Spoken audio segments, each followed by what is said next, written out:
Welcome to How Not to DM. I'm your host, Derek. Thanks for joining me on my quest to interview the very best dungeon masters on this plane of existence.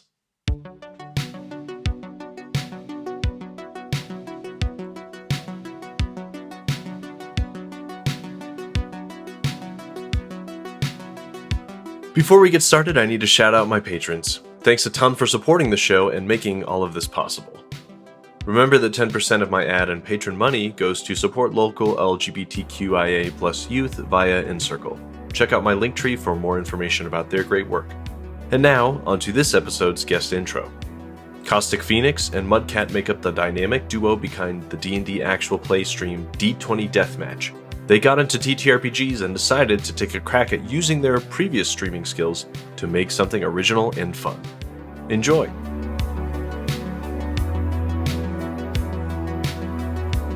I'm Caustic Phoenix, and I've been playing D&D for not very long, as it turns out. My first time was playing with my brother and Mudcat, actually. We were playing online, which was really hard because all the other players were in person. And after that, we started immediately playing online because it turns out doing a hybrid is awful. You feel so left out of everybody else at the table, and it's just taken off from there. It turns out that we really love TTRPGs. Nice. How about you, Mudcat? Before we played with Caustic's brother, I had decided I wanted to play. I'd been planning to play for a long time, been interested in it, but this was 2017 maybe. So I watched every Matt Colville video I could find, read through all the rule books, watched some Critical Role, we watched Harmon's Quest, and I thought I was going to have to DM, but it just so happened that her brother was running a game, so like she said, we jumped in there, and then, like she said, pretty much immediately straight into streaming D&D. Because we were already streaming at the time, so. Yeah, so you were already streaming, and it was like, how hard could it be to stream this other thing that we found that we like? So, right? Why not add one more thing to the list? And as content creators, you're always trying to do that. And it turns out there's a lot of people on the internet that want to tell you how to do things. So, really I never get feedback. Yeah. I don't know what you're talking about yet. Try running a show where you don't care about the rules. Yeah. Yeah, we can dig into that later. I was going to ask Caustic, did you know that your brother was into this? Did he play while you were living at home with him? Or was it kind of like he got into it after the fact and it was just all of a sudden a new thing for you? Yes, after the fact. I don't want to talk about how old I am, but we were all out of college by a while. To be estimated, I like to describe myself as a young elf right now at my age. There you go. It definitely took some time. And then he just said, hey, I've been playing with my friends. I'm going to DM for the first time. Would you like to play? And I said, yes, we would. And of course I picked a rogue. I played a rogue. I was going to be super cool and stealthy, and I was not. You weren't. I accidentally killed someone on the first one that we weren't supposed to kill. So we didn't really understand unarmed strikes, or she didn't at the time. And we were interrogating an individual and with 1 HP. Yeah. Kind of slapped him to death. Only in D&D could you do that, right? Or I guess for older people, again, not revealing our age, but if you played James Bond GoldenEye, you can slap people to death too, right? That was the only way to play that game. Right. Yeah, aging us both there. How did you transition from playing and enjoying it? I guess you already said, Mudcat, that you both were like, well, I guess we're going to stream this now. So you mentioned watching a bunch of Matt Colville videos and consuming as much as you could. But yeah, what was the transition like from playing a little bit to, all right, we're going to run this. How do we run it? How do we make it interesting for people? That kind of thing. That was a long transition, actually. I guess I maybe made it sound shorter earlier, but we were streaming at the time and we had been playing. And then we had met some folks on Mixer. We were streaming on Mixer at the time, who asked us to be in a game with them on their stream. And then we basically just kept doing that and are still doing that. But it wasn't until about 2021 where we finally were like, let's do our own thing too. So it's about, 3-4 years of us playing in other people's shows before we really decided to do our own thing. And I want to share, I'm a little counter to Mudcat. He was doing all this research and watching people, and I adamantly refused. I take a lot of inspiration from the space around me, and I don't want to feel like, especially in that D&D space, that I mimic what others do. I feel like, especially in a show production or for my players, I want to be careful of putting myself too close in that mirror position. So I purposely look for inspiration everywhere else except for within the D&D community. I might get some hate for this, but I think I've only watched one episode of Critical Role in full. I've watched the show on Amazon Prime, but like that's it. Because I know there's a lot of pressure around that, and I don't want to introduce that. And my games are always going to be very different. I just haven't really stepped into that world at all. I think there's merit to both things, right? Mm-hmm. There's merit to wanting to be radically true to yourself and how you're going to do it. And there's merit to like trying to learn as much as possible from other people and like learn what you like and don't like from what they do. I probably am more the latter as well, just because that's kind of the reason I started the show was I want to interrogate all my favorite DMs, figure out what they do and like why they do it, right? Mm-hmm. And kind of like add the stuff I like to my own game. But yeah, I think there's definitely merit to the inverse of that as well. What about like running games properly? Was it that 2021 stream where you finally took the dive into running games, or had you been doing a little bit with home games before the fact? Or before that stream started? This wasn't the first game I ran in D20 Deathmatch. I think I had run once or twice some one-shots for my family during Thanksgiving. Yeah. They're perfect guinea pigs. Right, because we had played a bunch over the years, like 2-3 years. And at some point I'm just like, I can do this. This isn't hard. We wanted to play with our family and friends. And so I ran a small one-shot. We've done that a couple of times. I think that was it before D20 Deathmatch. So like maybe 6 months or a year before D20 Deathmatch launched, I DM'd like one shot one time, and then we just jumped into it.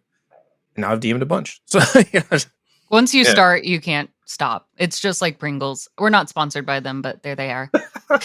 There they are.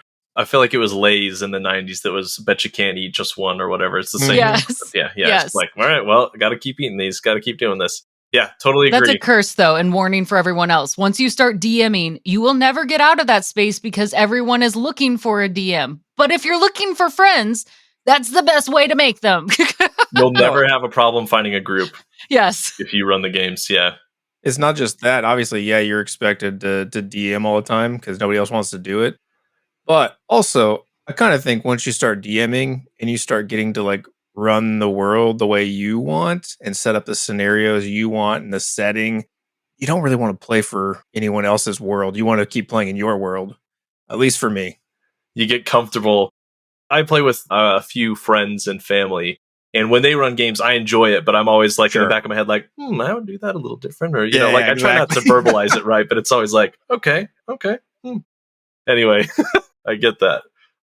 You talked about like people nitpicking you for rules and stuff. So we won't worry about that as far as like mistakes goes, but I want to dig into what you feel like are some of the mistakes that you both have made while running games. Could be home games and it could be on stream.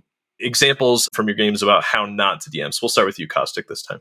Sure. And I think we've talked about this a little bit before because Mudcat and I, after every D20, have a tendency to go back and say, here's what we liked, here's what we didn't like, as part of our review, because we're very adamant on improvement. And especially when you're creating a very homebrewed style that's co-DMing, you have to communicate a lot. So we were talking, one of the things we wish we would do is be much more adaptable in the moment and be willing to retcon things. Like sometimes we'll give them an item, like it's an improv thing, right? We're all in the moment. We roll the dice, pull something from the table. It's yours now. And then when they use it, it's like, oh, no. This is terrible. We've made a horrible mistake. Or this monster is way too overpowered. They're going to get crushed. And we don't want that. Or even in some of the, like a charity game I ran, it was like, oh, I threw these out here and now it's going to ruin like the pacing and their desire to have role play now because I had planned this. And so being much more adaptable and willing to say, hold on, let me change this, because you're making the decision not to prioritize your pride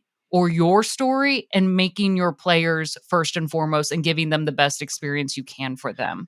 Is part of the hesitancy or was part of the hesitancy that you were streaming and you just didn't want to like make it awkward and have to backpedal? I feel like that would be a big thing for me, having never run a game on stream before. Sure, there is a momentum issue. I won't lie. One, feeling like a newer DM at first, and also being female and sometimes feeling like I have a smaller voice on the table, it feels embarrassing to have to say like, oh, I've done this wrong. And then it opens up the door to a lot more criticism. Like, oh, she doesn't know what she's doing. No DM knows what they're doing. That's the real secret of it. There's more items than anyone could have memorized. No one has all the magic items memorized, okay? You're gonna make a bad NPC at some point in time, right? And you're gonna be like, why did I do that? And being able to be comfortable with that is important. And that's taken a while, to be honest, to be comfortable with that. There have been times, like at least after the show, where I've apologized to players like, hey, I'm sorry. Before the next one, we're going to have to change things. Or I apologize that happened. It shouldn't have played out like that. I want to be better. And Mudcat and I both have gotten better in the moment to say, hold on, let's change this. Or we know to buy each other some time so that way we can research it a little bit more before we make our decisions. DM pride is a big thing. We feel like very responsible of the table. So it's very difficult to say, I need to change this. I would add on that everything she says is absolutely right. But another level to it is our game that we play is very homebrewed because it's PvP. And it's not PvP in a sense of like, let's go pound each other into the dirt. It's PvP in a sense of WWE. So it has to be a show. It has to last 2 hours. It has to be entertaining, and it has to be fun for our players. And sometimes even beyond magic items, like in the early days, we'd have people come in and they wouldn't quite have the right concept in mind, and they do a little bit of min-maxing, which is fine. We've learned to work around that. But in our format, we have to be very quick about like if somebody shows up and they've got a 25 AC with all their BS going on, I got to be quick to say, hey, you know that shield you're holding? It gets sucked up by a magnet. It's gone. You know what I mean? And you don't want to do that because you don't want to ruin people's fun. And we've gotten better about communicating to people like, this is what's up. Please don't come in and think it's something it's not, which has helped a lot. But we've also gotten better at just not really worrying about hurting people's feelings, because sometimes you just have to balance the game, especially in our setting. You got to just be like, okay, that's not working. We got to fix that right now. Or else it goes by and then you let the whole episode go by and you're like, man, we could have just put it on back on the tracks, but we didn't. My biggest mistake early on was not riding the ship sooner. It is very unique, the PvP style, right? And like you said, balancing it can be tricky. Like the most PvP that I've encountered is like people stealing stuff from each other's bags, right? That's like as insane as it's gotten. It's typically a party killer. If you do that, you're dead and you're out of the group. Right. Other than like taking control of one of them through nefarious means and like having them fight each other. That's different, right? Like, anyway. It is very unique. And I like the WWE style. I remember in the very first episode, you're like, there's like this cheap metal chair, you know, and you're whacking people with it. And it was just like, this is fun. It's different, very different than any other actual play, stream, or podcast. Playing to those strengths is what makes it unique and fun. I wanted to tag on one more thing that it made me think of from Mudcat's statement, and it's the Goldilocks scenario. We have different players that come in with a different idea of what the game should be. And if the DM and the players, and between the players themselves, also have a different understanding, the game is not going to go well. And that's where we've had to do so much in thinking, how do we make our session zeros, our prep materials, condensed, but the best that we can to make them prepared and everyone on the same page as to what to expect and how to interact with this game. Because if people come in by playing different rules and bringing characters that don't match this world, it's not going to be a fun time. Having a good game does not start at the table. It starts before. People really underestimate the importance of a session zero or any of that prep to reach out, connect, and make sure they understand what to get out of it and how your DM can help serve you in that best way. We do homebrew so much. We have so many homebrew rules or rulings, and they're never consistent. We change them all the time based on what sounds fun, is funny. Rule of cool is basically our only rule. So when we have people on, like someone like Robert Hartley, who's very by the book numbers kind of guy, we just have to say like, hey, listen, we're going to break the rules. We know the rules. We don't care. Either you're into that or you're not. Usually people are like, yeah, that sounds great. As long as they know up front that we're going to ignore the rule book. And yes, you can Misty Step and then cast a spell. It's fine. Small note, Robert Hartley's great at it. No hate to Robert Hartley. He's beautiful. I hear he's getting more into Pathfinder these days anyway. So. Yeah. Dag's pulling him in. I got it. Okay, I know where he's those. He's going to hate it. Yeah, you know exactly who it is, don't you? Yes, I do. Yeah, that's a little joke there, Robert, for you. I'm sure he's shaking his head right now. He's preaching the good news of that Pathfinder.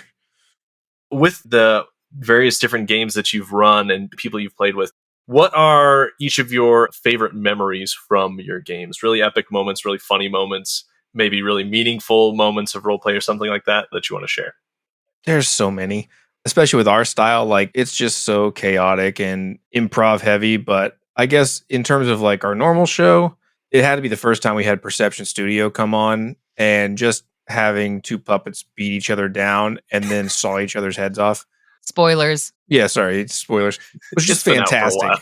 Yeah. Yeah. That's definitely a top tier memory. And there's so many other like little moments and little inside jokes and things that have popped up. That's probably my top moment. And then after that, it's probably we did a live show at GCX here in Orlando last summer.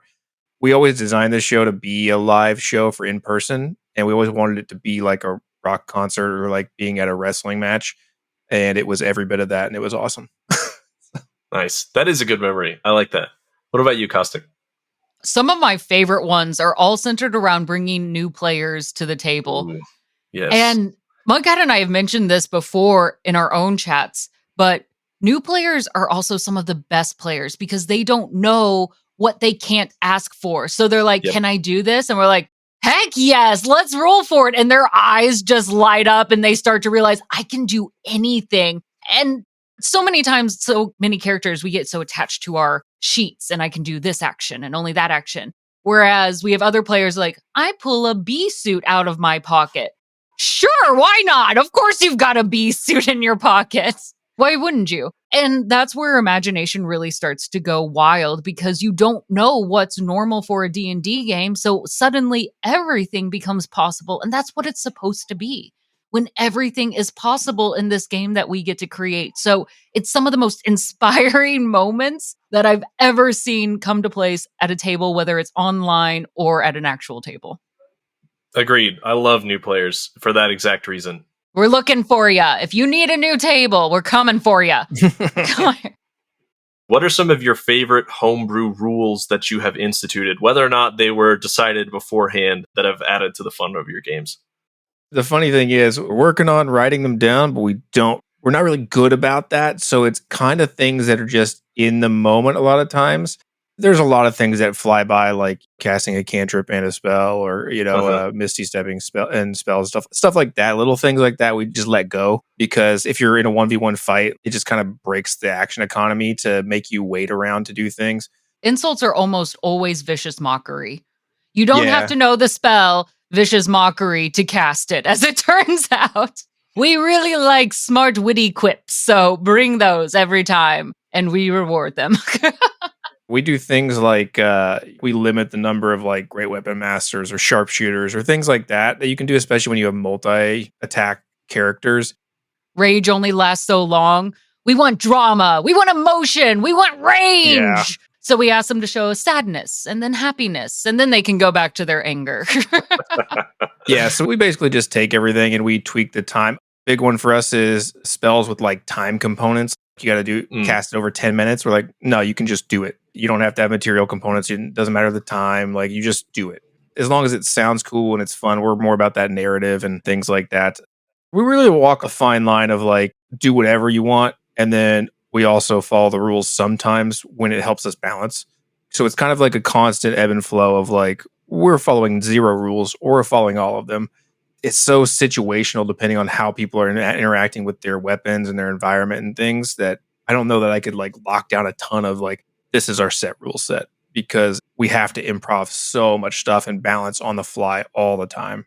Yeah, like in some ones, you can't kill Timmy, the caterpillar on the moon, and then others, you have to murder him as quickly as possible. So it just depends on the players. It's a weird dynamic. What for sure. seems fun at the time. But I think this is the rule any DM should follow, right? When it comes down to it, whatever is fun is what you should go with. Sure, like your monster has X amount of health, but if your players are bored with it, it's no longer fun, then the monster dies. Oh yeah, this puzzle is really cool, but if your players can't keep their attention on it more and they're getting frustrated and it's no longer fun, like not even just their player characters are frustrated, the players themselves are frustrated for far too long of a time, the puzzle's done. Oh look, they found an accidental stepping stone and they unlocked it, right? If it's not fun anymore, and it doesn't mean that always has to be happy, right? Give them everything. But if it's not pursuing a good story for them, move on. I struggle with puzzles and traps. I like ones that are really simple, and I don't want to do like wordy ones, like riddles they've got to figure out, that kind of thing. No one ever gets them. Yeah, I know. The issue is like movies where there are good traps or puzzles that get solved. sometimes it takes like days to figure it out, and then there's like a big payoff, but it's like quick cutscenes. D&D's not meant for that, especially like in a dungeon crawl or whatever anyway. And most of them don't have like that natural history in our brain. Like, I don't know hieroglyphs. I can't interpret what this means. I don't know. Jehovah starts with an I. Yeah. Anyway. Sorry. I'll give you a secret that I do, and I don't know if you'll take value from this or not, but whenever I run a one-shot or a campaign or something, if I want there to be a trap in a room, I kind of just vaguely hint that there's a trap in the room. You start acting like, ooh, everything's very suspenseful. And make a perception check. Yeah, things like that. You start hinting that there's a trap, and before you know it, the players are going to be like, I'm going to go pull all the books on the bookshelf to see if it triggers anything. And then you can just be like, yeah, it definitely triggers something. Like, you let the players play the game they want to play, because if they think it's fun to go pull a book off the bookshelf, okay, cool. Now you can give them a cool trap based on that, and you didn't have to write anything. You did that once. In the prior Into the Mirror segment, that campaign, they were in a sewer system, and you didn't plan a trap, because I remember going over the maps with you. There was no trap, but in their mind, there was a trap. So the players made a trap, and you just said, yeah, you found the switch. Actually, they just had to go through the door. There was no trap. The door was unlocked, but there was a bookshelf in the room, and they literally were like, they saw these bolts on the door, and I didn't say that it was locked. They're like, well, I'm going to go pull the bookshelf. And so then I said, oh yeah, you pull that book, and a latch on the door slides open. And they had a great time with that, because they loved it. They wanted to solve a mystery in that moment, and I just let them. Didn't matter if it was existing or not. So if you're not a planner, especially, paying attention to your players and just listening to what they are suggesting and think is fun is a great way to no prep DM. Yes. It is. I love that. That's a good suggestion. It's gotten to the point where my players will ask me at the end of a session, like, all right, how much of that was made up? You can tell us. Never tell them. Yeah, I try not to reveal it as much as possible. It is funny, though, that they've gotten suspicious. They're like, wait a sec. Did you just make all of this up? You'll never know. You find yourself in a good spot where your players are constantly paranoid that they're going to step on a trap. When you've done that kind of psychological damage to the people at your table over a series of time, then you're in a good spot, because you can not give them a trap and it's satisfying, or you can hit with the trap and it's exactly what they expected. But here's the thing. For all the players out there listening, your DM may or may not have planned that trap, but guarantee they had 5 more maps and twice the amount of bad guys that you never got to because you didn't go through that side entrance. So the planning was there in terms of effort. You just didn't see those parts. We deserve to make stuff up every once in a while for all the stuff that the players don't. You can't plan for everything. No. Can you imagine the decision tree you'd have to build for a whole 3-year-long campaign? There's no way. No. There's no way. Day by day. That's what you got to do. Hour by hour. Hour by hour. Awesome.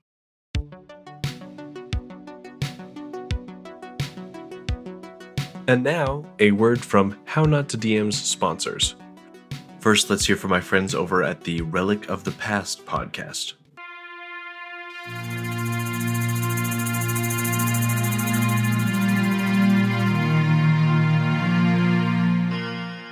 In a world headed for disaster, 5 strangers with mysterious pasts are thrown together by the winds of fate to try to stop the unseen forces that threaten to destroy their world. Join Craval, a dragonborn with no memory and no past, who is the first of the barbarians of the mountains to be seen in 1,000 years.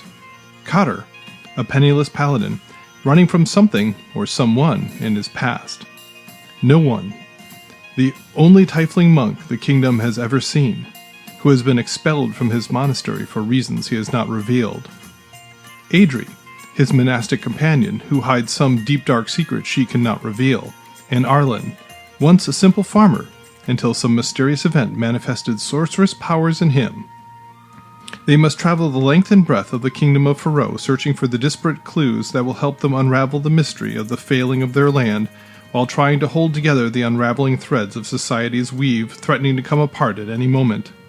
They will have to battle nature, plague, politics, and even the forces of the underworld as they attempt to discover and defeat whoever, or whatever, is attempting to poison their world and throw it into chaos. Relic of the Past is a novel-length story told via a clean, custom, 5th edition Dungeons & Dragons game. Find us on iTunes, Google Play, or wherever fine podcasts are found, and at poolmedia.podbean.com. Next, let's hear from my friends over at the Negative Modifier podcast. Are you the kind of person or unspeakable nightmare horror who likes actual play podcasts, but occasionally wants a break from all the high fantasy heroics? If so, you should check out Negative Modifier, an actual play podcast that specializes in darker, more mature games. You can find us on YouTube, Twitch, and more or less anywhere else podcasts can be found. Next up, a little shout out to my friends at the No Latency podcast. No Latency is a cyberpunk red roleplay podcast. Join Iona the Corpo, Retro the Tech, Jeb the Nomad, and their new crewmate Vivi the Medtech, as they discover what is bubbling beneath the surface of Night City's secrets and why it's still all linked to a fixer named Domino, the mysterious AI that has led their adventures so far. The tightly edited radio play style of No Latency will draw you into the action every week. Season 2 has only just begun, so it's a great time to join the adventure. Available on Spotify, Apple Podcasts, Audible, or wherever you can listen to good podcasts. New episodes every Wednesday. Check out this episode's notes for a link, or find out more information at nolatencypodcast.com. Last but not least, I want to give a shout out to Podcasteditors.online and Videoeditors.online. Podcasteditors.online is the group that edits this podcast, and they do an awesome job, as you can hear. They also do actual play podcasts or any other kind of podcast that you may have, so take a look at their website at their great rates and see if you are interested in buying some editing hours a la carte. And if you tell them I sent you, you might get a little discount on your first couple of hours there of your podcast. So check that out. Videoeditors.online, also very useful if you are a YouTube creator, if you have any kind of video content, TikTok or Reels, short form, YouTube Shorts, they do it all. So go check out Videoeditors.online if you're a video creator and you want to take advantage of that too. So same deal, if you want to mention How Not to DM sent you, I'm sure they'll hook you up with some discounted hours to start. So yeah, check those both out if you are a podcast or video creator or both. All right, with all that out of the way, let's dive into this week's version of Quickfire Chaos.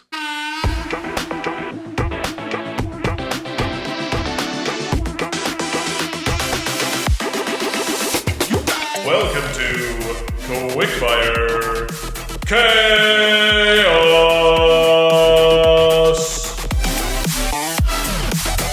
This week on Quickfire Chaos, Caustic and Mudcat and I are going to roll on some random D100 tables from the internet to create a scenario to roleplay. Which of you feels like you want to take on that DM role tonight? You can do it, Becca. Okay, I will DM it. Go ahead and roll it for me. So we'll start with your job then. Rowan. 96. A nun, and I'll let you adjust that however you want, like an acolyte, a priest, a priestess, whatever you want to do. Someone fully committed to their religious endeavors. Got it. Next one is the personality trait 5. anxious, full of uneasiness or fear of danger or misfortune, worried, etc. Okay. Interesting. Last one. 69. Ah! Nice. A potion. You get to fill in the blanks. I'm going to be an elf ranger. I don't know if I've been a ranger yet. What do you want to be, Mudcat? I'm going to be a Goliath druid. Why not? 2 woodsy types. Why are we in town? Are we grabbing supplies maybe? Because we probably don't spend that much time in town, right? Maybe we're just trying to grab a few things and then head back out. Maybe like rope, duct tape. Yeah, rope. Yeah. Yeah, it'd take way too long to grow the hemp and like make the rope ourselves, so it's easier just to go buy it. Yes. Yeah, Otherwise, exactly. we totally would. We're here to buy hemp rope. Pulling your wagon from the long, hard day at the market, selling your wares, trading back and forth furs and herbs and flowers that you found out in the nearby woods outside of town with various other needs. You find yourself across cobblestones and a small little figure hooded with a medallion hanging heavy around her neck, short in stature, but the hood high up as a little kobold's tail sneaks out around the robes down below. Hey, excuse me, travelers. Can you help me, please? Her eyes still looking down at the ground, barely even seeing perhaps your feet. Did you hear something? I think I did. Yeah, it came from this little one right in front of us here. I am Hello. not. No, don't step on me, please. And she'll shuffle a little bit closer to where she almost actually steps a little bit on each of your toes and dances around you. Oh, you're tall and strong. And you kind of feel tugging at your clothes as she whips in and out of your legs, as both of you are much higher in height that she can't even see above perhaps your knees at this point. And she kind of wraps a little bit on your joints. Oh, strong knees. That's good. That's good. Oh, please help me. And she'll step back again, and you'll see for a moment as she lifts her head up and these bright emerald eyes just catch the moonlight, and you see a small tongue slither in and out in little moments that flick up at her nose, cleaning it, perhaps. Sorry, I can't hear you from up here. He's going to stomp on the ground and mold earth underneath you as you shoot up on this block of earth, kind of eye level with us, or kind of more eye level. Now we can see you eye to eye, little lady. Well, I deserve a little bit of respect, please. And she'll kind of pat the ground a little, like a cat circling a space, making a nest up top as she forms it into a clear platform. Fine. I beg of you, the two of you, are you brave? Or are you strong? Well, I don't know, brag, but yeah, I can lift some stuff.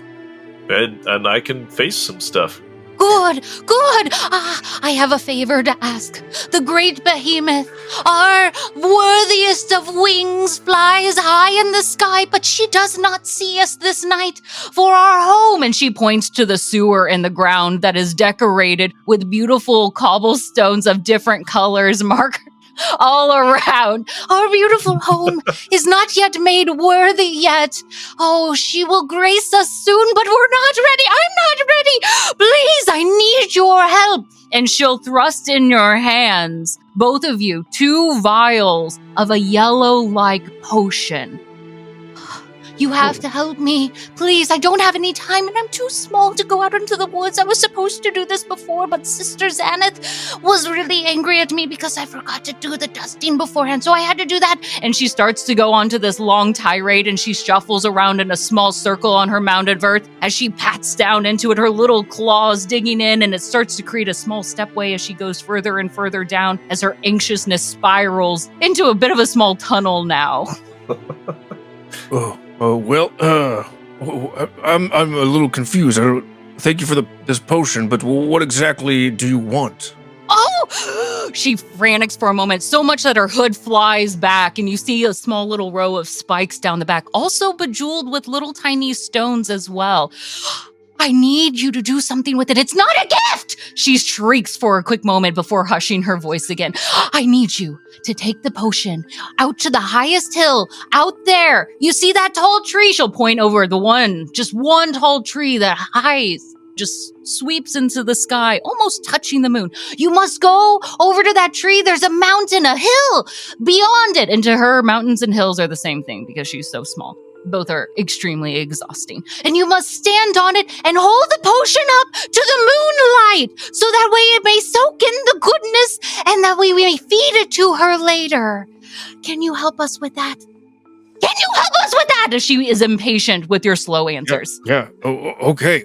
You're going to feed a moon potion to a winged lady. Got it. Not How much does it pay?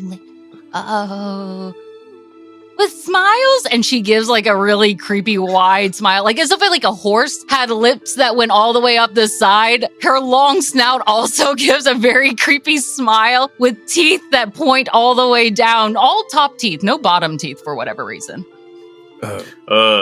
We're not really accustomed to doing jobs just for smiles. But you're perfect for it. You've got good knees. And she'll jump down again and start rapping on your knees. Yep.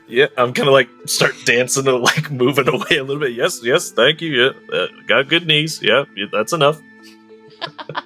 Well, I mean, I guess we're going out that way anyway, right?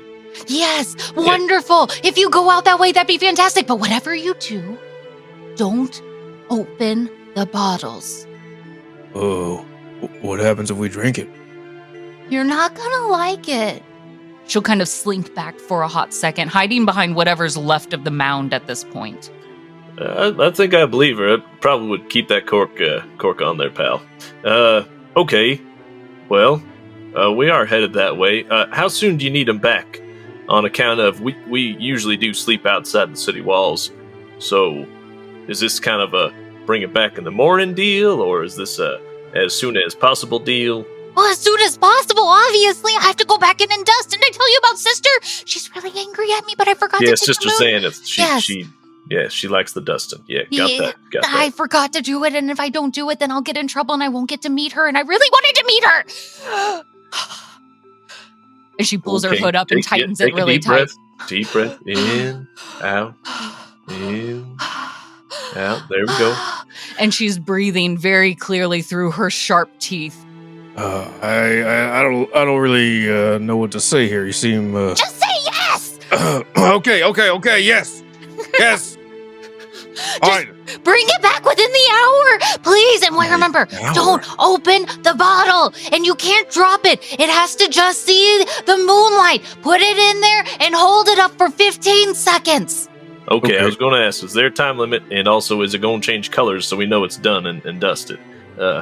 Sorry, don't mean to say dust. I know that triggers you. And she scampers again a little bit, pounding away at that dust, kicking up more dirt, and then she has to shake it all off her robes. Her medallion still, though, around her neck, which is an emblazoned eye with spikes all around and 2 wings floating out, which for some reason now looks like the Avenged Sevenfold logo in my head. Sorry. Just realized I was describing something very familiar to me. Whatever. This is my nightmare. This is it. The deity of retribution. This is the Kobold Sevenfold here. So I love it. Avenged 7 Kobold. Anyway, we're trying here. To be determined when you come back. You can learn more about them. By then, I'll learn and write some of her story. So please, come back quickly. Yeah, I think, we'll just go and take care of this real fast. Yeah. Yeah, I think we probably could have done it in the time this conversation took. Probably.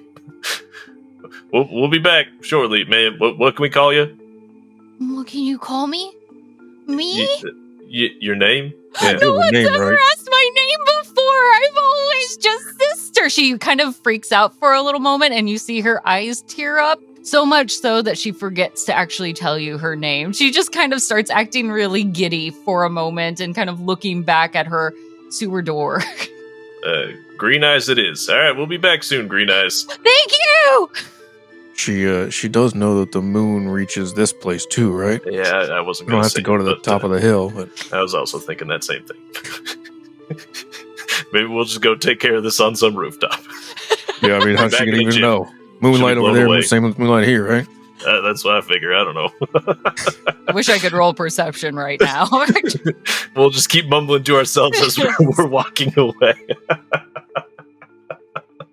Oh, man. I love it. You did a fantastic job. Thank you. Incredible. Yes. Thank you.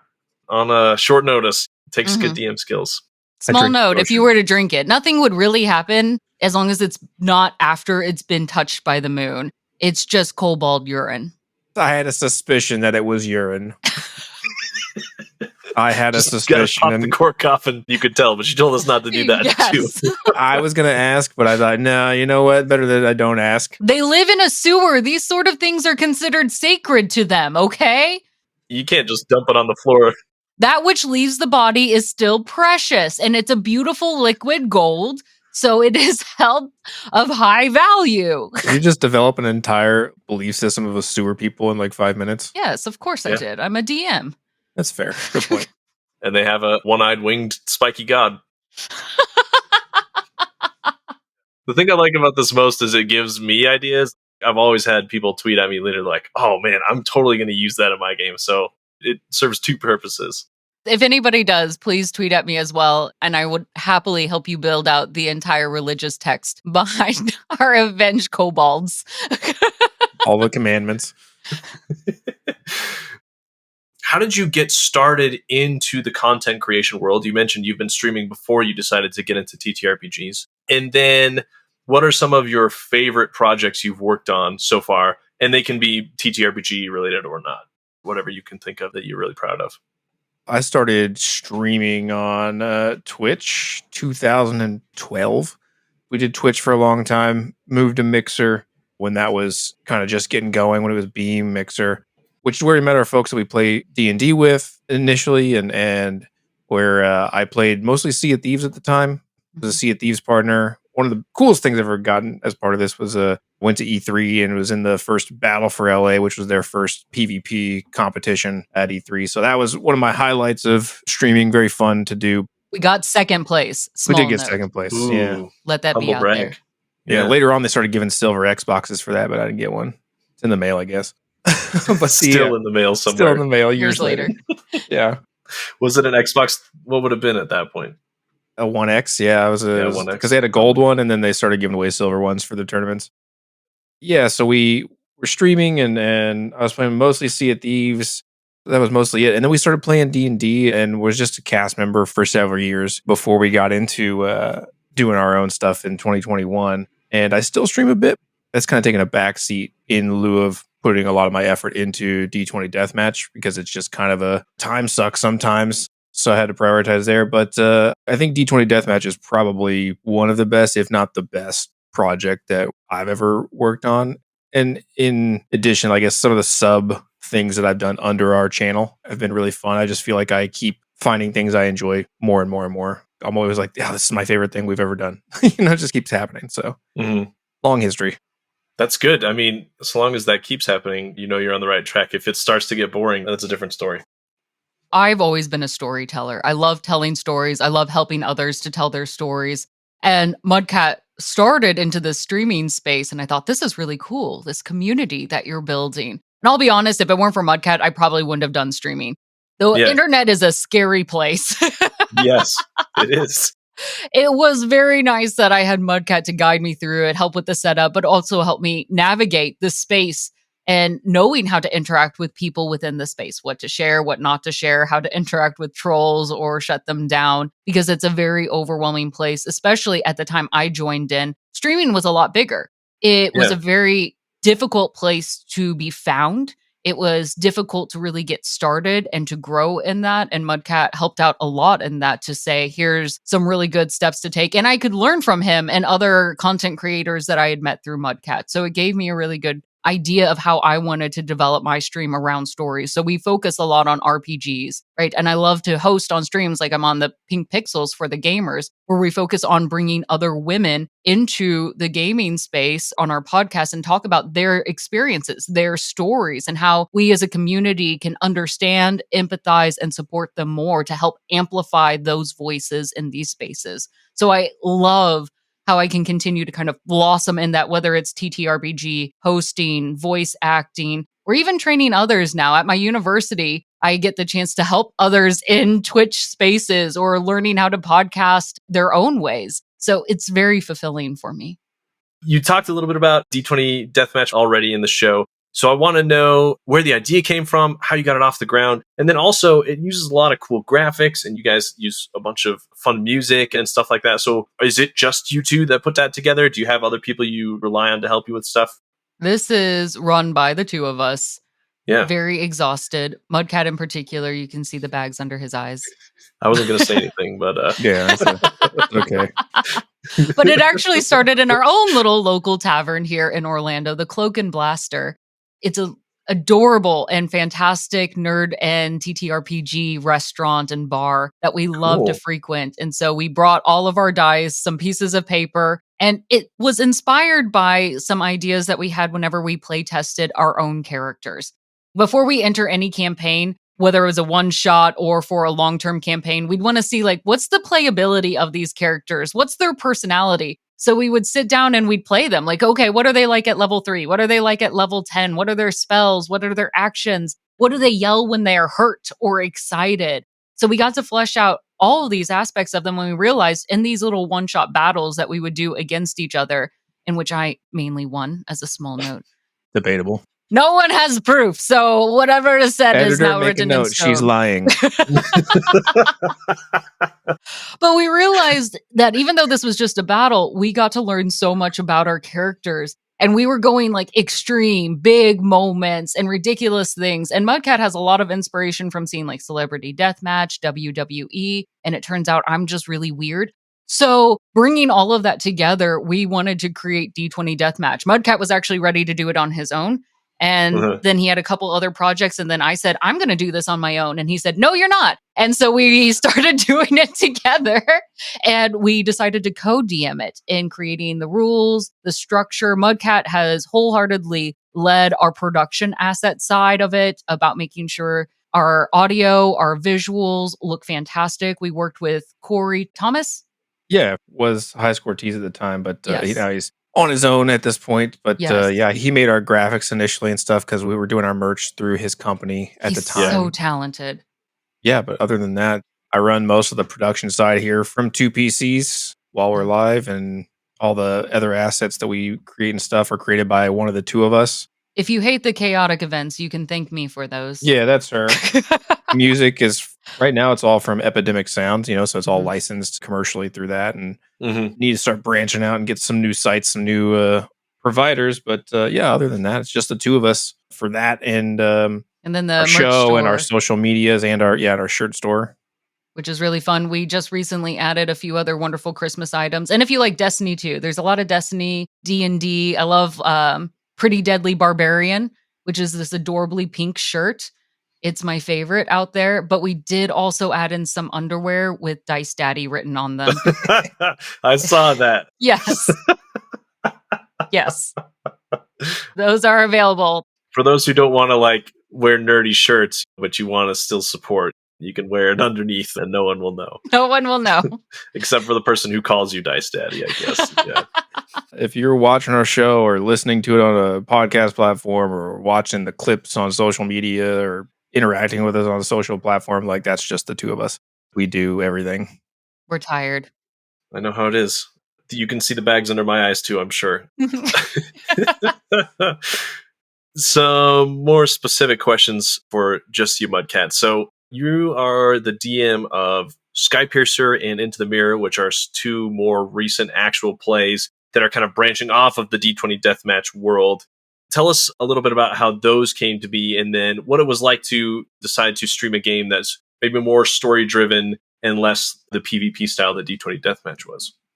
D20 Deathmatch was designed to be episodic in nature, to where you can just sit down and watch one. You don't have to have any references, but it's much like Mystery Science Theater 3000 in that there is a kind of a loose narrative that connects it all. In season 2, I did a mini series called Fate of the Arbiter, which tied into our season 2, and it led up to our Battle for the Crown, which was like a battle between mine and Caustic's character in a 3-part tournament. So it was like this side series I did that led in. That was our first kind of foray, and I DM'd that one into telling side stories. We didn't really necessarily we did plan eventually on doing other stuff, but none of the stories we've told since then have been planned because we don't have a narrative. We just kind of make it up episode to episode. And then when things sound cool, we're like, let's just do a side 3-shot about this character or this scenario or something. And then we'll tie it back into our season somewhere. So that's how Into the Fate of the Arbiter got started. And Into the Mirror is actually a continuation of that series. That was a 3-shot. And then those characters, this is kind of after that Battle for the Crown. I won't spoil it for you because it just came out, but that party is continuing on in the universe, but in a different place. So not directly interacting with our setting, but in a different plane, in a different part of our universe. And so that's very cool. And then Skypiercer was one we just finished. It was a 3-part miniseries of just the background of the Grand Master. We started doing, we're like, hey, we should tell the origin story of how did she become the Grand Master. Caustic and I sat down, and she played in it, but she also helped write a good bit of the lore and the backstory for her character. I surprised her with a few things, but she had a huge hand in helping kind of set that up because it's obviously her character. I wasn't going to write her own backstory for her. It's like the Rings of Power. What's going to happen and where we have to get there. Right. Yeah. There's some of that. That was very fun for me. Both of those are very fun. Into the Mirror, I'm doing a different production style where we're taking the episodes and we're chunking them down into between 10 and 25 minutes. And so it's not a 4-hour one-shot. They're weekly 20-minute episodes. We're breaking it down that way. And Skypiercer was interesting because we started mid-combat with multiple perspectives jumping back and forth between our 3 players, and also doing flashbacks of the Grandmaster's perspective from even prior to the events of this opening battle. They're really fun projects for me because I get to push my production of not just like the actual physical production, but like the storytelling as well, and tell stories in different ways. And again, it worked because you put on, and we made sure we had a very strong session 0 where everyone met ahead of time. We Yeah. got to know each other's characters. We talked about our relationship of our characters beforehand to the inspiration behind them, stories and battles that we've done before. So it was very intensive to prepare for it with the players involved. Those were fun. It was cool to do different narratives, and we're going to continue to do more narrative and longer form things and limited series. I'm a huge fan of anthologies. So there's a lot of anthology content that I'll be preparing. And I've played in a lot of long-term campaigns, but I like one-shots and limited series. I like to tell stories in a cinematic way. We're not going to be talking about our traveling in my games. It just doesn't happen. I will describe us riding in a battle, but we're not going to roll to see if goblins attack us while we're camping in a fire, unless it's integral to the story, unless it pushes us forward. So for me, it's just about encounter, whether it's RP encounter or battle encounter. It's just the story needs to be pushing forward in some way. And that's kind of like, I'm a huge movie buff. So for me, it's like writing a movie and then getting to tell the movie and all of that. So it's been very cool. And I have a darker tone and theme to my stuff. I really like to lean into the gore and the horror elements of things more than Caustic does in our main show, which we kind of both have equal hand in. So it kind of allows me to go over here and traumatize my players. And then I will come and save them. I agree with you that one-shots and shorter stories like that, like you said, you can be more cinematic. They're more narratively tight. You can do better narrative payoffs as well because everything is so short and tied together. I think of like Critical Role. I listened to the whole first season. That's the only one I've completed. It just took so long for stuff to pay off. Sometimes they'd be like, oh, it's so-and-so again. And I'm like, I have no idea who that is. I got to Google, I got to figure out what's going on, you know? There's definitely something to be said for like short, tight, compact. We're telling this story, especially for like listeners and watchers. I feel like it's easier to get people bought in because they know, okay, it's going to be 10 episodes or 3 episodes or whatever. Like, it's a lot easier to get people to stick around for that kind of stuff. That's the big difference, right? Between DMing and producing. If you're going to air it, you have to have both mindsets. Like, no one's going to want us to sit around and take 5 minutes to figure out what my character needs to do to make their attack, right? It needs to keep going beyond this. And so on the producing side, you're thinking, this game isn't just for my players. 50% of my efforts here need to be for my audience as well. And so you have to really dive into that and make sure your players know this is a show. This is different. So you have to accordingly adjust the pacing of your game and what events happen in those spaces. And that's why specifically with Into the Mirror and some future projects I'm working on, it's actually a lot easier if you want to talk production because I can record 1 4-hour session a month and I can break that into 8-10 episodes, maybe depending on how it shakes out. And they can be a little bit more well produced. I can re-soundtrack them so it's a little bit more epic. I can cut out any table talk that's a little too long or a little like annoying or whatever. I don't want to clip out everything. I still want it to be an actual play, but like I can get rid of some of that stuff. And then I've already had people messaging me and being like, hey, I love this new format because I can watch an episode on my break. Even if someone were to get 8 weeks behind, they've only missed 4 hours of content. And then me as the storyteller, it's like running a limited series because I don't have to come up with weekly narratives that are impactful, which is almost impossible. I can come up with a monthly narrative that's actually impactful and actually interesting and just piece that out to people in a format that is easier to digest week to week. And if you get behind, it's not as, if you get behind a Critical Role a few weeks, you just give up. Yeah, there's no way. You're just done. There's no way unless you're committed. Yeah.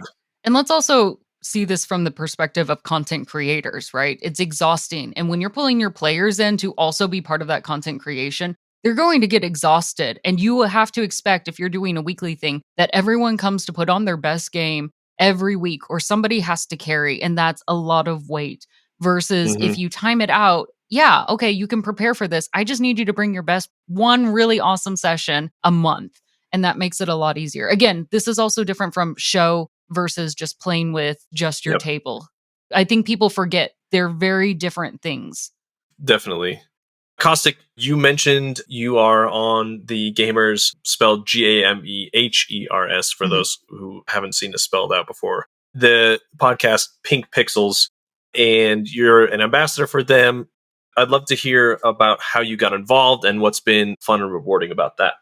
So I actually went to PAX South with Mudcat, and I was a mixer streamer at the time, not very big. Mhm. So a lot of people weren't interested in talking to me. It was really disheartening. I was also short. And so a lot of people have a tendency just to look over me, like literally look over me. So I was taking a bit of a decompress, walking around, and I noticed there was this booth here called The Gamers, and they had a couch and all the signs. And I was like, this seems really interesting. This seems fascinating. And they hadn't even launched yet. They were going to launch later on, a couple months later. And I said, well, tell me all that you guys are doing. We're like, well, we're looking for streamers. We're looking to break into the space. We want to make sure that we're empowering women, give them opportunities to make sure that they can support one another, help working them into the industry and making connections and networking. And I said, I love it. Anything you all need done, let me know. I think these values are great. I want to be involved. And so I was one of the first ambassadors that they picked up, even before they really actually launched in it, because I loved what their goal is. And no organization is perfect. So it's been a growing process as they've learned. And I appreciate how transparent the group has been in their leadership in that growth process, and how they continue to invite more and more individuals to be a part of the stories. Even in Pink Pixels, where we have it almost every Monday, I've had the opportunity to talk to some incredibly inspiring women in this space that do anything from creating the game music, the games we play, social media, community managers, TTRPG players, all sorts of individuals from these different roles to understand who they are, their unique challenges, and how we can continue to support one another. And I want to keep doing that. It's amazing. And we need to do it. Yeah, I love it. A couple of my past guests and friends are actually up for some of their awards, and that's always fun to see, some of their tabletop awards too. So shout out to Scald and Cassie. The ceremony was technically while we're recording it right now. I know, I was going to say it just happened, so I don't know if they won or not. I was just about to Google it. We'll know after the fact. But either way, both of them were finalists, so congrats to them. And I love it, right? Like you said at the beginning, you were like, well, I felt like as a woman, if I didn't know my stuff, then I'd get jumped on, or you probably did, like people probably criticize you, etc. I had a lot of people very comfortable hopping into my DMs telling me how I should play, or what my spells were actually meant, or what would be the best items for my character, or how I should level up. It happens to all players, I imagine. Yes, yeah. But knowing how many Mudcat got versus how many I got, it was uncomfortable. Stark difference. That's I'm not sure. fair, because I give off an air of don't talk to me. I guess I'm very approachable as a human being. Yeah, I'm just not as approachable. I think it's also part of it. That's fair. But I'm glad that such an organization exists and is thriving, because it is so needed. Your experiences highlight the exact reason why it exists, right? So that's awesome. And I'm glad you were able to get in so early and kind of help shape what it's about and what they're doing there. Any specific things you want to mention that are coming out soon? Season 4 of D20 Deathmatch. Yeah, that's a good one. We'll take a little bit of a breather and probably just allow some more one-shots and short-term campaigns. Take a little toll, so that way we have time to do a full casting. We prefer to reach out to all of our participants before the season typically kicks off, or at least have a full list of who we're planning to ask and matchups for that. We'll probably put an application process out again, as we did last time for season 3. Refresh the visuals. Mudcat and I have been planning the story of how this continues probably about 6 seasons out, but we will polish up and prepare how we want to wrap up season 3 and getting into season 4. So everyone should keep an eye out for some good storytelling and developments of all the characters involved. We got several things cooking. Into the Mirror was one that I just launched, and it had been kind of a project to get that going. We know with scheduling people and things like that. I have another one that I've talked about already before, so I'll share it. It's a Morkborg anthology with the folks from Perception Studios. So if you like doom metal, Swedish gore, TTRPG, but you want to watch puppets play it, then this is the one. Yes. So I'm excited. We still haven't gotten that quite started yet. There's been some scheduling issues, and so I'm hoping very soon we can get our first session and I can start editing that and soundtracking it, and we can get all that stuff out to people. But beyond that, we've definitely, you can probably always expect more limited series coming in our main universe, in the lore. One of these days I'll kick off the one I was supposed to DM one for season 3. Yeah. It'll be pushed to season 4. So Definitely a lot of one-shots and anthologies coming through 2023. And then live shows as well. We'll be back at GCX in Orlando in, I believe it's August for GCX. So another live show. And I promise you, you may have seen D&D panels at conventions and things, but you've not seen anything like this. It's an experience. It's not an actual play. It's a whole different thing. And we have a second live show that we haven't announced yet, but it'll be coming a little bit, maybe April, I believe. I'm so excited about our partner for this. It's going to be great. We can't announce it publicly, but to be shared soon in the upcoming months. That's exciting. I'm glad that you've got so many cool things to look forward to. I love it. The last question I love to ask before we kind of give out like social links and stuff is about any kind of parting words of wisdom both of you have. In terms of content creation in general, right now my philosophy is quality over quantity. Very much a less is more. Repurposing that content that you have in a better, more efficient way. Take advantage of social media and stuff like that to give you the most bang for your buck on the content you're making. I think the days of streaming 16 hours a day or being on all the time and just grinding are gone. So I would say work smarter and not harder, especially in the climate today. For D&D and in terms of like DMing and stuff, just forget the rules. Who cares? Someone made those rules up. You can unmake them at your table. As long as you're having fun and your players are having fun, it really doesn't matter how many Eldritch Blasts you can do in a row or whatever, what features you can use at a certain time. If you want to play that way, fantastic. If you have your fun, but there are more ways to have fun than just adhering to the rules strictly all the time. You might like it. Love it. How about you, Caustic? For our content creators, don't forget to feed yourself. We give every piece of ourselves in so many different ways. Our time, our energy, our thoughts, our excitements that we don't often work on filling that back in. Whether it's spending our time on social media or streaming or prepping that next thing or learning a new tool or whatever it may be, it's good to take breaks to feed your creative soul, to reignite your inspiration, because while you can run on burned out fuel, it hurts. And your content will show that. It will become just as dull as that soul that you've destroyed. So you need to make sure that you're feeding yourself. The second one for our DMs is that you really need to be thoughtful.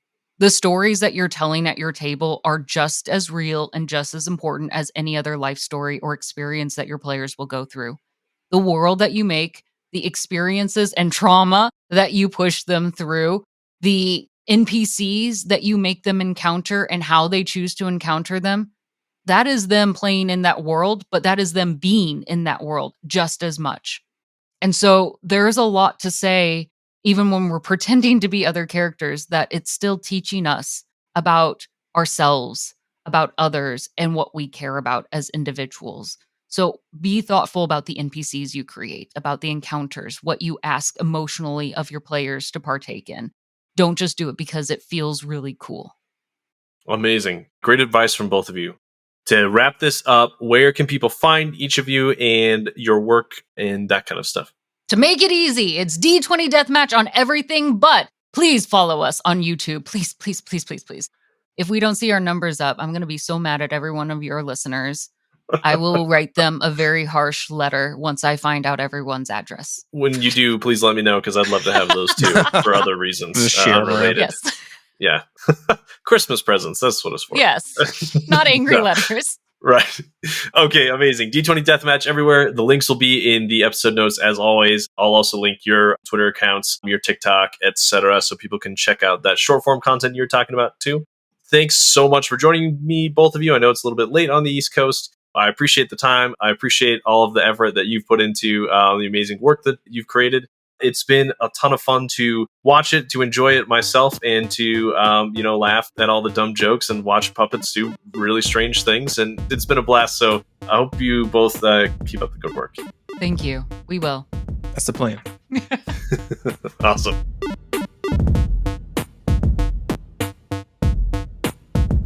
Thank you for listening to How Not to DM. Now it's time for a sneak peek into next week's guest, Michael, DM of family-friendly actual play podcast Relic of the Past, and game designer behind the Level 1 adventure in Wizards of the Coast's Candlekeep Mysteries. You know, one of the big pieces of advice that I give to people all the time is just go out and have experiences. Go out and do things. Go camping in the cold when your fingers are so cold they get numb, so you can describe that feeling to your players when that happens to their characters. Go out when it's too hot. Go out walking in the dark, or when it's so bright you can't even see. Go to the big forest so you can actually describe what that looks like. Go out to the ocean or to the lake or things like that. The more experiences you have, the more you can incorporate into your game. And also, the more of these things you have, a lot of times you'll be sitting there and going, hey, that cave over there, that would be perfect for the scene for the next thing I'm doing. And it's amazing how those things can just kick off the whole creative process. To hear more about Michael's advice on drawing from real-world experience in your DMing, how he got into game design, and more, tune in next week. Here's a friendly reminder to rate and review the show and share it with friends and family who play TTRPGs too. New reviews will be read at the end of episodes as a thank you. Thanks to the team at T4C Studios for the help editing and producing this episode. My intro and outro music is by Danijel Zambo. The Quickfire Chaos music is by Exacat, and the Quickfire Chaos mood music that plays underneath while we're roleplaying is by my buddy Arcane Anthems. Check out the episode notes for more of their great work. And, as always, until next time, roll some nat 20s for me.